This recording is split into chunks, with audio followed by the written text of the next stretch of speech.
जय गुरु जी। शुक्राना गुरु जी, अनंतम शुक्राना हमारे गुरु जी महाराज का। ओम नमः शिवाय। शिव जी सदा सहाय। ओम नमः शिवाय। गुरु जी सदा सहाय। शुक्राना शुक्राना अनंतम शुक्राना हमारे गुरु जी, हमारे महाशिव, हमारे पूर्ण गुरु हमारे लिए एक इतना प्यारा रूप और इतने प्यारे दर्शन लेकर हमारे सामने विराजमान है कि हम उनको पहचानने में देर कर सकते हैं, लेकिन वो हमें अपनाने में नहीं करते। सच में उन्हें पता है कि हमारे लिए कब क्या सही है और किस समय वो हमारे लिए क्या करेंगे और हमारे लिए क्या बेहतर है, वो भी वही जानते हैं। हम लोग कुछ नहीं जानते, हम सिर्फ उनके आगे, उनके सामने, उनके चरणों में सिर्फ अरदास कर सकते हैं। तो शुक्राना हमारे गुरुजी महाराज का, अनंतम शुक्राना। और जैसे कि हम अपने गुरुजी के सामने बिल्कुल पूरी तरीके से, पूरे दिल से जब समर्पण कर देते हैं तो हमारी सारी जिम्मेदारी उन्हीं की होती है। कौन सा कष्ट कैसे हटाना है हम नहीं जानते। अभी कुछ दिन पहले की बात है, हमें बड़े मंदिर जाना था। संगत जी, आप यकीन नहीं मानोगे कि हमें पता है कि हम किस बस में जाते हैं और क्या टाइमिंग है उनकी। हम उसी हिसाब से, उसी टाइम के अकॉर्डिंग हम वहाँ जाकर उनका वेट करते हैं। तो जब हम आए और पता नहीं उस दिन क्या हुआ, या गुरुजी की मर्ज़ी से कुछ हुआ कि कोई एक नई की नई बस सामने से आती है और गुरुजी लिखा हुआ था उस पर। हमें मालूम है हमारी कौन सी बस आती है, लेकिन फिर भी हम पता नहीं जितनी संगति सारी की सारी उसमें चढ़ जाते हैं और वो भी बुला रहे होते हैं कि आ जाओ आ जाओ आ जाओ, और हम वहाँ बैठ जाते हैं। लेकिन बाद में पता चलता है ये बस वो नहीं है जिस बस में हमने अपनी सीट्स बुक कराई थी। फिर भी हमें वहाँ जल प्रसाद मिलता है, और जब हमें अपनी गलती पता चलती है कि हम गलत रॉन्ग बस में चढ़ गए हैं तो हम वहाँ से उतर जाते हैं और उनको बोलते हैं कि हम उसी बस में जाएंगे जिस बस में हमने अपनी सीट बुक की है। और सच में, लेकिन देखो हमें क्या ब्लेसिंग मिलनी थी। हमें उस बस से उतरते हुए भी उन अंकल ने उस समय जो गुरुजी को भोग लगाया था वो वाला कड़ा प्रसाद हमें खिलाया जाता है। हम सबको वो प्रसाद मिलता है। अच्छा, उस दिन कुछ तो था जो गुरुजी ने किस तरीके से हमारी जर्नी को किस तरीके से कम किया। ये उस दिन हम 8 संगत की किस्मत थी कि पता नहीं कौन सा कष्ट, कौन सा वक्त उन्होंने वहाँ ख़त्म कर दिया। हम उस बस से उतर के कुछ आगे जाके उतरते हैं, फिर अंकल को फ़ोन किया जाता है कि अंकल हम यहाँ खड़े हैं, आप हमें यहाँ से ले लीजिएगा, क्योंकि थोड़ा डिस्टेंस बन जाता है आगे। उसके बाद उनकी एक बस आती है जो कि फुल भरी हुई है। हम उसे अपना समझ के उसमें चढ़ जाते हैं, लेकिन वो भी हमारी नहीं थी और उसमें से भी आगे एक स्टॉप जाके उतर जाते हैं। मतलब उस दिन कितना उतरना और फिर किसी दूसरी बस में जाना, और हमारी बस एट लास्ट एंड में कम से कम 20 मिनट वेट करने के बाद आती है। और उस वेट करने के बाद जब हम उस बस के अंदर जाते हैं तब हमारे नाम की सीट हमें वहाँ मिलती है। मतलब उस दिन कुछ तो ऐसा ट्रिकी हुआ था। देखो, हम कुछ नहीं जानते। हमसे अगर कुछ उस रब के साथ जाने के बाद कुछ ऐसा होता है जो कुछ हमारी सोच से बिल्कुल अलग होता है, हम नहीं सोच सकते, हम इमेजिन नहीं कर सकते। लेकिन उस दिन कोई चीज़, कोई दूरी, कोई रास्ता गुरुजी ने कैसे काटा, कैसे दूर किया, ये सब वही जानते हैं। उन्होंने हमारे लिए सब कुछ फिक्स किया हुआ है, किस टाइम पर किस में जाना है, किस तरीके से आपको किस समय वहाँ दर्शन होंगे और किस दर्शन लेने के बाद किस समय आप वापस लौटते हो। सब उनकी प्लानिंग होती है, हमारे हाथ में कुछ नहीं होता। हम जो सोचते हैं वो उससे कहीं अलग और बेहतर होता है। सच में उस दिन हमें ज़रूर लगा कि यार हम उस बस में चले गए, फिर उससे उतर के दूसरी में गए, दूसरी से उतर के तीसरी में गए जहाँ पर हमारा नंबर था, जो बुकिंग में थी। लेकिन इस दौरान गुरुजी ने कुछ न कुछ हम उन 8 संगत के साथ, हमारी 8 संगत का जो कष्ट, जो वक्त उन्होंने उन 3 बसों के साथ बदला होगा, वो कोई नहीं समझ सकता। क्योंकि वो चीज़ सिर्फ हम संगत भी बाद में समझ पाती हैं, जबकि हमारे गुरुजी हमें कुछ बताना चाहते हैं। सच में उनका जो प्लानिंग होता है, जो हमारी जर्नी के हिसाब से, हमारी सोल्स के कनेक्शन के हिसाब से जो हमारे लिए बेहतर होता है, वो किया जाता है। हम एक स्कूल में एडमिशन ले चुके हैं, एक गुरुकुल में एडमिशन ले चुके हैं, जहाँ हमें एडमिशन मिल गया है। लेकिन हमें क्या करना है, कब करना है, किस समय हमें कहाँ होना है, वो सब उनकी मर्ज़ी से तय होता है और वो हमारे साथ हैं, तो इससे बेहतर तो कुछ हो ही नहीं सकता। और ये हमारी किस्मत है या हमारा कुछ ऐसा कर्मा था या कोई ऐसी अरदास जिससे हम अपने मालिक के करीब हो गए। तो हम उनका शुक्राना करते जाएं उतना ही कम है। उनका पल पल शुक्राना कि वो हमारे अंग संग हैं। वो एक हमारे मन में एक ऐसी स्थिति लाना चाहते हैं कि जो मैं तुम्हें दे रहा हूँ, जिस वक्त में तुम जी रहे हो, उसमें तुम्हें संतुष्टि मिलनी चाहिए। अगर तुमने सब कुछ मुझ पर छोड़ दिया तो तुम अपनी सोच पर, जो हमारा मन इतने सारे घोड़ों के साथ दौड़ता है ना, उनकी लगाम अपने हाथ में रखने की कोशिश करो, अपने मन पर जीत पाने की कोशिश करो, तभी तुम आगे बढ़ सकते हो। क्योंकि ये इच्छाएं कभी हमारी ख़त्म नहीं होती।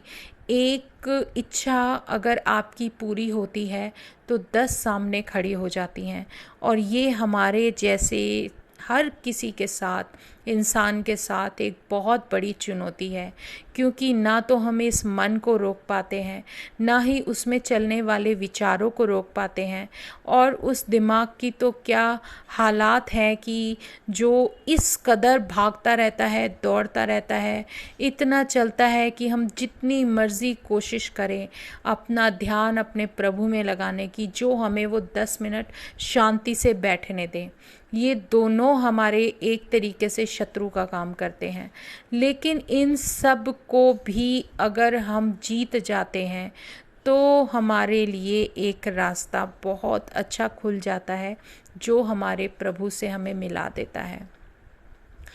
क्रोध जब तक आएगा, अहंकार, ईगो जब तक हमारे अंदर रहेगी कि हम ये हैं, हम वो हैं, हम कुछ नहीं हैं, हमारे अंदर क्या है, बाहर क्या है, सब कुछ वो जानता है। हमारी हैसियत क्या है वो जानता है। हैसियत मिटाना बनाना सब उसके हाथ में है और किसी के हाथ में नहीं है। क्या है, कितनी तुम्हारी कहते हैं ना कि जो तुम्हारे पास है उसमें संतुष्ट रहने की आदत डालो, और जो मिलना होगा वो मिल जाएगा। तुम्हारी किस्मत का तुम्हारे पास आएगा, और अगर नहीं भी हुआ, आया तो वो वापस चला जाएगा। लेकिन जो चीज़ें हम लोगों के लिए ज़रूरी हैं, और अगर हमें ये लगता है कि यार हम ये, हमारे लिए ये सब पॉसिबल नहीं है, लेकिन उन सब मुश्किलों से हटते हुए, उन सब चीज़ों को जो हमारे लिए ज़रूरी हैं, जो बातें हमारे लिए ज़रूरी हैं, जो लम्हे हमारे लिए ज़रूरी हैं, वो सब हमें हमारा गुरु देता है अपनी कृपा के द्वारा। और वो कृपा जो होती है वो हमारे लिए बहुत ज़रूरी होती है। उसकी कृपा के बिना तो हम सांस भी नहीं ले सकते। उन्होंने हमारे लिए सब कुछ किया हुआ है, सब कुछ। हम ऐसा कुछ भी नहीं सोच सकते, कर सकते जो उसकी मर्ज़ी नहीं है। अगर हमने उनको अपना सब कुछ माना है और हमने अपना सर उनके चरणों में डाल दिया है, तो संगत जी वो चीज़ आपकी नहीं रह सकती। सच में जैसे हम लोग गुरु जी से जुड़ जाते हैं ना, जितने भाव हमारे अंदर होते हैं, जितनी भी अंदर एक बेचैनी होती है, हलचल होती है, बहुत सारे प्रश्न होते हैं, उन सब से छुटकारा हमारा भगवान दिलाता है, वो शांति हमें दिलाता है। वो सब चीज़ें धीरे धीरे करके आपकी लाइफ से हटती चली जाएंगी जो आपको परेशान कर रही होंगी, चाहे वो कुछ भी हो, चाहे वो किसी भी तरीके की कोई भी कठिनाई हो, वो आपके पास नहीं फटक सकती, ना आ सकती है। ये बिल्कुल सच है। हम जिस तरीके से अपने भगवान से जुड़ जाते हैं ना, उसके बिना हमारा काम नहीं चलता। बहुत बहुत बहुत बड़ी मेहर है ये हमारे भगवान की, सच में। अब आप ये देखो, एक छोटा सा सत्संग मैं आपको बता देती हूँ जो आज ही मेरे साथ हुआ। बहुत दिनों से जैसे मेरी गुरुजी की जूतियाँ थी जो रखी रहती हैं, जिसको मैंने कवर करके रखा हुआ था, जो कि अपनी जगह से हिलती भी नहीं है, मैं नहीं उनको हटाती, वो एक अपनी जगह पे रखी हुई हैं गुरुजी की गद्दी के पास। आप ये देखो कि मैं क्या सोचूं और क्या समझूं कि जब वो आई थी तो गुरुजी उनको पहनकर पूरे घर में घूम आए थे। ये हकीकत है कि वो नई की नई नीचे से निशानों के साथ उसमें ऐसे स्क्रैच पड़ गए थे, जो कि हमारा उस टाइम मकान बन रहा था, मिट्टी में चलने की वजह से होते हैं, जो बिल्कुल नीचे से साफ़ सुथरी ब्रांड, बहुत बिल्कुल क्लियर अच्छी जूतियाँ थीं, उनमें इतने ज़्यादा निशान थे कि वो इतना घिस गई थी कि गुरुजी पूरा फ्लोर क्या ऊपर नीचे सब जगह घूम आए थे और वो हमारे सामने थे, लेकिन वो सब कुछ हो गया। वो भगवान है, वो कुछ भी कर सकते हैं। 2 साल ही हुए हैं संगत जी, जूतियाँ ऊपर से बिल्कुल सही हैं, बिल्कुल नई की नई हैं, लेकिन अंदर से आज मैंने देखा तो वो बिल्कुल फटी हुई थी, फटी हुई थी संगत जी, फट गई अंदर से बिल्कुल। और वो जूतियाँ इतनी ज़्यादा अंदर से डैमेज हो गई कि मैं खुद सोच के हैरान हूँ कि ये सब क्या हुआ। अब मुझे समझ आ रहा है, जब भी हम पर कोई कष्ट आता है ना, वो गुरुजी अपने ऊपर लेते हैं। हमें नहीं पता हमारे जीवन में क्या है, क्या नहीं था, हर चीज़ का आंसर गुरुजी देते हैं। उन्होंने मुझे अपने आप ही एक दिन इतना ज़्यादा बेचैन कर दिया कि मेरा मन किया कि मैं सत्संग सुनूं, और गुरुजी ने एक आंटी का सत्संग सुनवाया। उसमें ये बताया था, मैं यही बताती हूँ आपको बार बार, कि कोई ना कोई सत्संग में ऐसा मैसेज हमारे लिए होता है जो हमसे रिलेटेड होता है। सच में उन्होंने मुझे कुछ ऐसा बताया कि उन्हें जो जूतियाँ मिली थी और जो वो लेकर आए थे गुरुजी के लिए, पता नहीं क्या हुआ, एक दिन कुछ ऐसा गुरुजी ने इंट्यूशन दिया कि वो हेल्थ से भी परेशान थी या क्या था। उन्होंने उनको अपने सर पर रखा और उनसे मंत्र जाप किया और प्रार्थना की, और आप यकीन मानोगे, उन्होंने कहा कि कुछ दिन बाद मेरी जूतियाँ पूरी डैमेज हो गई, फट गईं, और ऐसे ही मतलब वो हमें ब्लेस करते हैं। तो मुझे नहीं पता क्या हुआ, मेरी भी हेल्थ धीरे धीरे वीक, कुछ ना कुछ प्रॉब्लम आ रही थी, और मेरे हस्बैंड को भी कुछ ना कुछ हेल्थ इश्यूज़ थे। पता नहीं उस दिन गुरुजी ने क्या मेरे दिमाग में डाला, क्या करवा दिया कि मैंने भी उन आंटी की जब मैसेज मुझे मिला कि ऐसे करते हैं, मुझे नहीं पता था, मैंने जूतियाँ अपने सर पर रखी, मंत्र जाप किया और प्रभु का स्मरण किया, और लेकिन मैंने उनसे मांगा कुछ नहीं, बस अपने सर पर उन्हें धारण किया। मैंने ये ज़रूर बोला था कि गुरुजी कभी मुझे छोड़ना मत, हमेशा मेरे साथ रहना, मुझे अपने साथ रखना, मेरा हाथ कभी मत छोड़ना। और सच में उसके बाद मैंने सेम मेरे हस्बैंड थोड़ा ज़्यादा बीमार हो गए थे, तो उनके साथ भी मैंने यही किया और उनको यही अरदास की थी कि गुरुजी इन्हें ब्लेस कर दो। यही सब मैंने अपने बच्चों के सर पर रखकर मैंने यही बोला था कि आप अपना भक्ति दान दे दो, हमें और कुछ नहीं चाहिए। सच में ये सब उस दिन किया और मुझे नहीं पता क्या हुआ क्या नहीं था, वो क्यों हुआ, वो सब गुरुजी ने क्या करवाया मुझसे और मेरे दिमाग में क्या डाल दिया कि मुझे ये करना है। जब उन्हें हमसे कुछ करवाना होता है ना संगत जी, वो हमें मैसेज देते हैं, समझाते हैं कि ये जो चीज़ मैं तुम्हें देता हूँ ये बहुत बड़ी ब्लेसिंग होती है, इसको तुम अपने पास रखो और जब तुम्हारे ऊपर कोई कष्ट आता है तो उससे अरदास की जाती है, चाहे वो गुरुजी का चोला है, चाहे वो गुरुजी की जूतियाँ हैं, उनके सामने प्रार्थना की जाती है। और सच में मुझे नहीं पता था कि अब क्या होने वाला है, और आज जब मैंने देखा तो मेरे गुरुजी की जूतियाँ ऊपर से बिल्कुल सही थी, बिल्कुल एज इट इज़, लेकिन नीचे से घिस तो वो फर्स्ट टाइम ही गई थी, लेकिन अंदर से पूरी फट गई। और मैं ये सोचकर हैरान हूँ कि गुरुजी कहीं हमसे कोई गलती ना हुई हो, लेकिन उनकी मर्ज़ी के बिना हम कुछ नहीं कर सकते।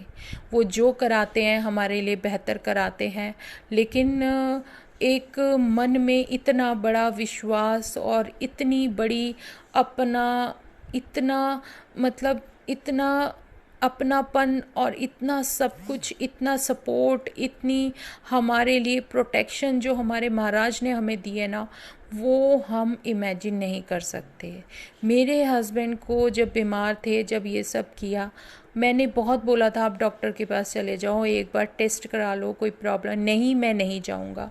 गुरुजी ने ही उन्हें अंदर से इतना स्ट्रॉन्ग कर दिया कि मैं ऐसे ही ठीक हो जाऊंगा, मैं नहीं जाऊंगा। और सच में वो नहीं गए और वो ठीक हो गए। मैं खुद, मेरी हेल्थ में कोई जो भी प्रॉब्लम थी गुरुजी ने ठीक कर दी। मतलब अगर उन पे विश्वास करते हैं ना, वो तो डॉक्टरों के डॉक्टर हैं।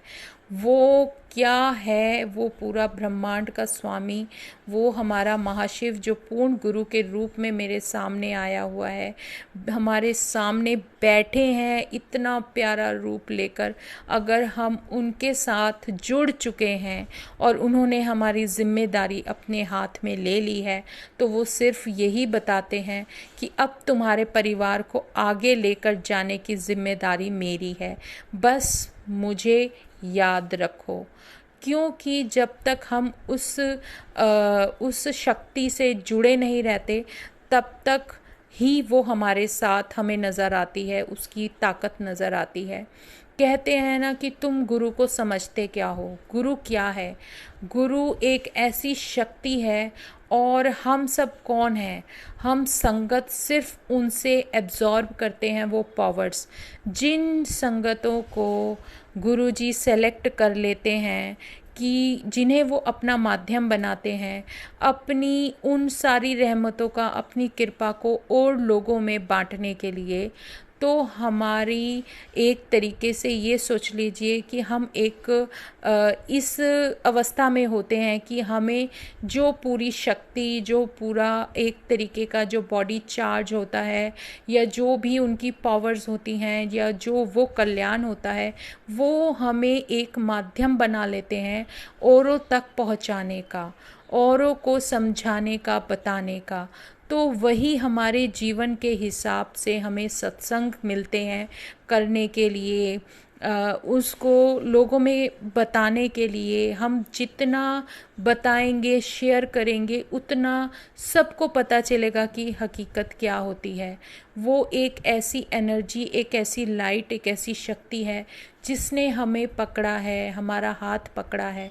हमारा कल्याण तो होना ही होना है, और हमसे रिलेटेड अगर एक संगत को चुन लिया तो उससे रिलेटेड जितनी सॉल्स होंगी, जब से उसका जन्म शुरू हुआ है और आज इस जन्म तक पहुँचे हैं, चाहे पता नहीं कितने लाखों करोड़ों जन्म ले चुके हों, तब से अब तक का जितना भी कनेक्शन होगा, जितनी भी सॉल्स का इंटरेक्शन होगा, सबको गुरुजी ब्लेस करेंगे। ये वो महाशिव है, वो अपनी कृपा उन सब को देगा।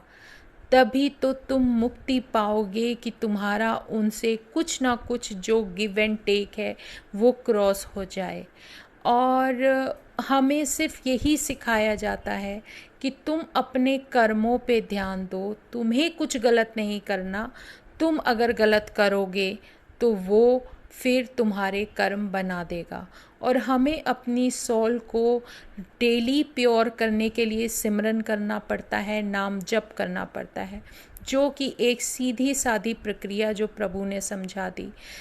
कभी कभी जब भी मौका मिले संगत जी सत्संग अटेंड करो। सत्संग में जो शब्द होते हैं, उसके बाद जो लंगर प्रसाद होता है, चाय प्रसाद होता है, जो भी होता है, जो पूरी प्रक्रिया है वो हमारी सोल को प्योर करने के लिए होती है। और वो सब हमारे रब ने एक इतना आसान रास्ता बनाकर दिया है कि तुम्हें तो सिर्फ बैठकर मेरा नाम जपना है। क्या करोगे तुम इसके अलावा? मैंने कोई तुम्हें तपस्या करने के लिए नहीं बोला। ये तो कलयुग है, इसमें तुम्हें इतनी आसानी से भगवान मिल गया, और क्या चाहिए? वरना पहले वाले जो युग थे उसमें करोड़ों लाखों वर्षों तक लोगों को तप करना पड़ता था बिना खाए पिए। और आज तुम्हें उन्होंने एक इतना आसान रास्ता दिखा दिया। ना खाने का परहेज करवाते हैं, ना पीने का, ना कुछ, कोई नहीं। सिर्फ तुम सच्चे मन से, सच्चे भाव से मुझसे जुड़ जाओ, मैं तुम्हें तुम्हारी मंजिल तक खुद लेकर पहुंचा दूंगा। तो इससे बेहतर रास्ता क्या होगा? इससे अच्छी तो कोई हमारी किस्मत हो ही नहीं सकती कि हमें हमारा महाप्रभु, हमारा महाशिव पूर्ण गुरु के रूप में साक्षात हमारे सामने विराजमान है, और वो अपनी शक्तियों से हमें इतनी ताकत दे देते हैं कि हम वहाँ बढ़ पाएँ। सच में आज मेरे साथ कुछ अमेजिंग हुआ था संगत जी। जब मैं उठी थी वही टाइम था, वही नाइट में गुरुजी ने मुझे ज़रूर उठाया। मैंने अलार्म नहीं लगाया था और मैं गुरुजी को ही बोलकर सोई थी कि जब आपका जैसे आज्ञा होगी वैसे ही मैं करूँगी, मैं अपनी मर्ज़ी नहीं चलाऊँगी। और सच में धीरे धीरे वो जैसे कराएंगे, जिस दिन जो टाइम देंगे उस समय मैं वही सब करूँगी। और आज जब मैं गुरुजी ने मेरे को रात को जब मुझे उठाया तो उस टाइम शायद 250 के अराउंड था, और मेरे मुंह में जब मैं उठी तो मैंने शायद सत्संग शेयर किया था बहुत टाइम पहले। शायद मैंने एक अजवाइन का सत्संग शेयर किया था जब मुझे अजवाइन के दाने अपने मुंह के अंदर मिले थे, और पता नहीं क्या हेल्थ इशू था कि उन्होंने मुझे ठीक किया। और आज मुझे जब मैं उठी थी और उस टाइम गुरुजी ने मुझे उठाया था, और सिमरन कुछ तो चल रहा था सॉल के साथ, जो चल रहा था वो कॉन्टीन्यूसली था, लेकिन मैंने अपने मुंह में एक जल प्रसाद ज़रूर फील किया कि पूरा का पूरा मेरा मुंह गीला था और पूरा सिप मेरे मुंह में था कि मैं उसको ले लूँ अंदर और उठूँ। और सच में वो सब बहुत अलग था, बहुत डिफरेंट था। तो शुक्राना मेरे गुरुजी महाराज, आप जानते हो कि हमारे साथ क्या करना है क्या नहीं करना, क्योंकि इलाज भी हमारा तुम्हारे पास है। चाहे वो हमारी सोल का हो, चाहे वो हमारा हो, चाहे वो कोई भी हो, आपसे बेहतर ना कोई था, ना कोई है, ना कोई होगा। एक ऐसी शक्ति, दिव्य शक्ति, जो हमें सोते सोते सिमरन करा देती है, हमारा इलाज भी कर देती है, और वो हमें ये कह रही है सिर्फ तुम हमें याद रखो। उनका प्यार ही इतना बरस जाता है हम पर कि हम कुछ सोचने समझने के काबिल ही नहीं रहते। तो शुक्राना मेरे ऐसे गुरुजी महाराज का, अनंतम शुक्राना, क्योंकि उनके लिए क्या बोल सकते हैं हम, क्या नहीं बोल सकते। और मुझे फिर कुछ जो 2 लाइनें हमेशा की तरह जैसे याद आती हैं, जो कि एक होता है ना, आदत सी पड़ गई है उन्हें देखने की, उनसे बात करने की, उनके बिना नहीं जी सकते। तो कुछ 2 लाइनें थी कि मुझे कितना प्यार है तुमसे, अपने ही दिल से पूछो तुम, जिसे दिल दिया है वो तुम हो, ये ज़िंदगी तुम्हारी है। सच में ये ज़िंदगी उन्हीं की दी हुई है। अगर तुमने हमें जीवन दिया है तो हम जी रहे हैं। तुमने जितना भी हमारे लिए किया है वो बहुत ज़्यादा है, बहुत बेहतर है, हम उस पर कोई क्वेश्चन नहीं कर सकते। कौन सा वक्त कहाँ से कैसे निकाल के ले के चले जाते हो हमें नहीं पता चलता। कल आप इमेजिन करोगे, कल एक फंक्शन अटेंड करने का मौका मिला था, मैं अपना लेकर आई अपने लिए प्लेट लगाकर खाने के लिए, मैं अपने गुरुजी को ज़रूर याद किया। और सच में तो उस टाइम जो मेरा, आप यकीन मानोगे, जो उसमें एक नान भी लिया था तो उस पर मुझे ओम ब्लेसिंग के दर्शन हुए। तो मतलब कहाँ नहीं है वो हर जगह है। अगर मैं कहीं बाहर इवेंट में जाती हूँ, अगर मैं आइसक्रीम लेती हूँ, आइसक्रीम में ओम दर्शन हो जाते हैं। तो वो सब कुछ ब्लेस कर रहे हैं, वो इवेंट उन्होंने ब्लेस की थी तभी मैं वहाँ गई और वहाँ कुछ खाया पिया। तो ये सब उन महाराज की ही दी हुई देन है, कुछ उनकी मर्ज़ी के बिना नहीं होता। वो कहते हैं कि तुम इस जीवन को जियो, जो मैंने जीवन तुम्हें दिया है बहुत दिल से जियो, उसकी कदर करो, लेकिन बेकार की चीज़ों में नहीं। समय, जीवन बहुत सीमित होता है, उस जीवन की कदर करो और उसका सही उपयोग करो। तो शुक्राना हमारे गुरुजी महाराज का, अनंतम शुक्राना। और अब हम सत्संग यहीं विराम करते हैं संगत जी। कल फिर हम अपने गुरुजी के सत्संग में मिलेंगे। तो जय गुरुजी, ओम नमः शिवाय, शिवजी सदा सहाय, ओम नमः शिवाय, गुरुजी सदा सहाय। शुक्राना शुक्राना शुक्राना, अनंतम शुक्राना। जय गुरुजी, जय गुरुजी, जय गुरुजी।